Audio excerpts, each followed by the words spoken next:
कंवारी ननद। अंजलि की उम्र लगभग 30 साल हो चुकी थी। वो एक स्कूल में टीचर की जॉब करती थी। अंजलि के घर में उसकी माँ के अलावा उसका छोटा भाई और भाभी भी रहा करते थे। 30 साल की उम्र होने के बाद भी अंजलि की अब तक शादी नहीं हुई थी। इस बात को लेकर अंजलि की माँ रुक्मिणी देवी काफी परेशान रहा करती थी। माँ, मैं स्कूल जा रही हूँ, जरा मेरा टिफिन तो दे दीजिए।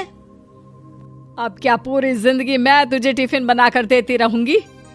अरे कुछ सोचा भी अपने बारे में या बस ऐसे ही? क्या माँ, सुबह सुबह फिर वही बातें लेकर बैठ गई। माँ गलत क्या कह रही है अंजलि दीदी, इतनी उम्र हो चुकी है आपकी, माँ कब तक आपकी सेवा करती रहेंगी? भाभी, मैंने माँ को कब कहा कि मेरी सेवा करो? वैसे भी अपना टिफिन मैं खुद तैयार कर लेती हूँ, बस टेबल से उठाकर देने को ही तो कहा था। वैसे अंजलि दीदी, देखा जाए तो टिफिन उठाकर देने की उम्र तो आपकी है। आपका अपना घर परिवार बच्चे होते तो ये जिम्मेदारी आज आप पूरी कर रही होती। एक बात मेरी समझ में नहीं आती, अगर मेरी शादी नहीं हुई तो इसमें मेरी क्या गलती है और तुम सब लोग मेरे पीछे क्यों पड़े रहते हो? अरे कुछ कहना क्या पीछे पड़े रहना होता है? अपने छोटे भाई को देख, तुझसे 3 साल छोटा है लेकिन 2 बच्चे खेल रहे हैं आंगन में। मुझे आप लोगों की कोई बात नहीं सुननी, जा रही हूँ मैं। और आप में से किसी को मेरा कोई काम करने की जरूरत नहीं है, मैं खुद संभाल लूंगी। इतना कहकर अंजलि वहां से चली जाती है। शाम को जब अंजलि अपने स्कूल से लौटकर घर वापस आती है तो उसने देखा कि पड़ोस वाली निर्मला चाची वहां पर बैठी हुई थी। क्या बात है अंजलि बिटिया, नौकरी करके वापस आ गई? जी चाची जी, कैसी हैं आप? मैं तो ठीक हूँ बेटा, तुम बताओ शादी के बारे में कुछ सोचा या नहीं? अरे रहने दीजिए ना, इससे तो शादी की बात करना ही बेकार है। कुछ भी कहो तो गुस्सा करती है, बात बात पर आंखें दिखाती है। माँ, आप ऐसा क्यों कह रही है? मैंने कब आप पर गुस्सा किया? अरे अंजलि बेटा, तुम्हारी माँ ठीक ही तो कहती है। 30 की होने आई हो, अब तुम्हें भी शादी वादी कर लेनी चाहिए। चाची जी, आप तो ऐसे कह रही हैं जैसे शादी करने से मैंने मना किया हो। रहने दीजिए निर्मला चाची, हमारी अंजलि दीदी को अभी तक उनकी पसंद का दूल्हा नहीं मिला ना, इसीलिए वो शादी नहीं कर रही।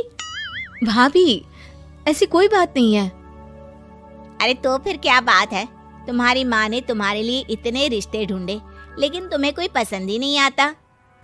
क्या है ना चाची जी, हमारी ननद रानी नौकरी जो करती है, ऐसे ही थोड़ी ना किसी को पसंद कर लेंगी। अरे भाई, नौकरी का घमंड है तो बात अलग है, कोई और बात हो तो बताओ, कोई रास्ता निकाला जाए। नहीं नहीं चाची जी, कोई बात नहीं है, बस मुझे अभी तक अपनी पसंद का कोई मिला नहीं है।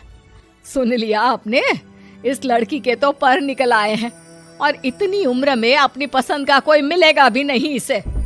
माँ, आप मेरी शादी को लेकर हमेशा मुझे ताने क्यों मारती रहती हैं? अपनी माँ की बातें तो ताने लगती है। ताने हैं? बताओ, मैंने कुछ गलत कहा क्या? देखो, ये सब छोड़ो, मेरी दूर की बुआ का बेटा है, उसकी अभी शादी नहीं हुई है, उम्र होगी कोई 34-35 साल। आप कहें तो बात आगे बढ़ाऊं? अरे हाँ हाँ, क्यों नहीं, ये भी कोई पूछने की बात है। अरे जल्दी से लड़के को यहाँ बुला लो। माँ, आप मुझसे पूछे बिना मेरी शादी की बात करने जा रही हैं और मेरी उम्र 30 भी पूरी नहीं हुई है। निर्मला चाची कह रही है कि वो लड़का 35 साल का है। अंजलि दीदी, आपको क्या लगता है इस उम्र में कोई फिल्म का हीरो आएगा आपके लिए? देखिए, अब पसंद और नापसंद की बात तो रहने दीजिए, पसंद करने की उम्र तो आपकी निकल चुकी। अब तो जो भी मिले उसी से शादी कर लीजिए, इसी में भलाई है। तेरी भाभी बिल्कुल ठीक कह रही है। अब जैसा रिश्ता मिले उसके लिए हाँ कर देना, ताकि हम भी गंगा नहाए। ठीक है, चलिए मैं उस लड़के को कहती हूँ, वो कल ही अंजलि को देखने आ जाएगा। अगले दिन निर्मला चाची के दूर का रिश्तेदार अंजलि को देखने उसके घर आता है। उसका नाम था अजय। अंजलि जी, तो आप नौकरी करती हैं, वो भी स्कूल में? जी हाँ, मैं स्कूल में टीचर हूँ। हमारी बेटी बहुत होशियार है। अरे पढ़ने लिखने में इतनी होशियार है, इसीलिए तो इसकी नौकरी लगी है स्कूल में। हाँ हाँ ठीक है आंटी जी, जरा मुझे भी तो बात करने दीजिए आपकी बेटी से। जी पूछिए ना, क्या पूछना चाहते हैं? अंजलि मैडम, ये तो बताइए कि आपने अभी तक शादी क्यों नहीं की? बस ऐसे ही, कहीं कोई रिश्ता पसंद नहीं आया इसलिए। लेकिन क्या मैं आपसे पूछ सकती हूँ कि आपने शादी क्यों नहीं की? अंजलि, क्या कर रही हो तुम? लड़कियों को इस तरह की बातें नहीं शोभा देती।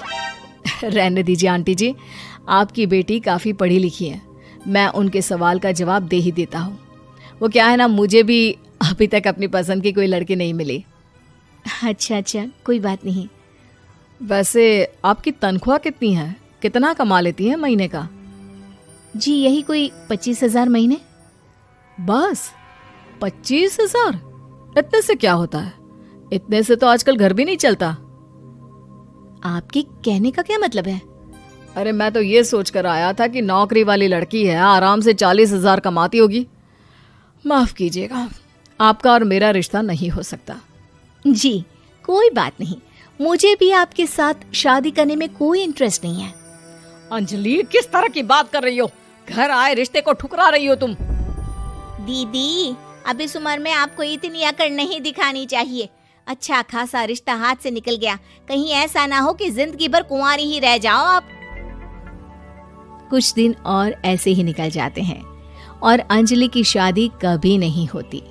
अंजलि के परिवार वाले बिंदास उसे ताने मारते रहते हैं, लेकिन अंजलि एक बड़ी नौकरी की तैयारी करती है और उसमें सिलेक्ट होने के बाद अंजलि को एक बहुत बड़ी नौकरी मिल जाती है।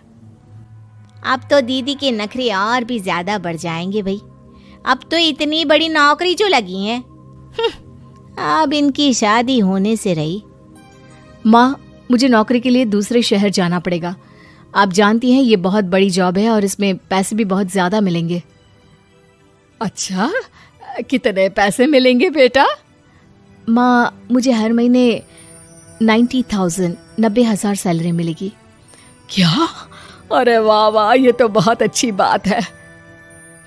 लेकिन फायदा क्या? कितने भी पैसे मिले, शादी तो हुई नहीं ना तुम्हारी।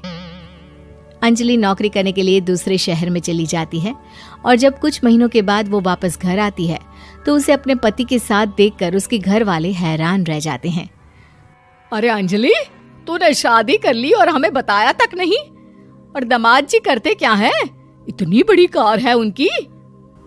माँ, मैं आपको सब कुछ बताना चाहती थी, लेकिन आप सबके ताने सुनकर बहुत दुखी हो गई थी और इसलिए मैंने अपनी पसंद से शादी कर ली। मेरे पति मेरे साथ ही ऑफिस में नौकरी करते हैं और बहुत बड़े अफसर हैं। और एक बात बताऊं माँ, आज मैं बहुत खुश हूँ। पिताजी, जल्दी चलिए, वरना मैं आज स्कूल में देरी से पहुंचूंगा। मेरी टीचर बहुत गुस्सा करती है। हाँ बेटा, अभी चलते हैं, बस 2 मिनट रुको। तभी रमेश की पत्नी कमरे से बाहर आती है और रमेश से कहती हैं, सुनिए जी, आज शाम को आप ऑफिस से जरा जल्दी घर आ जाए।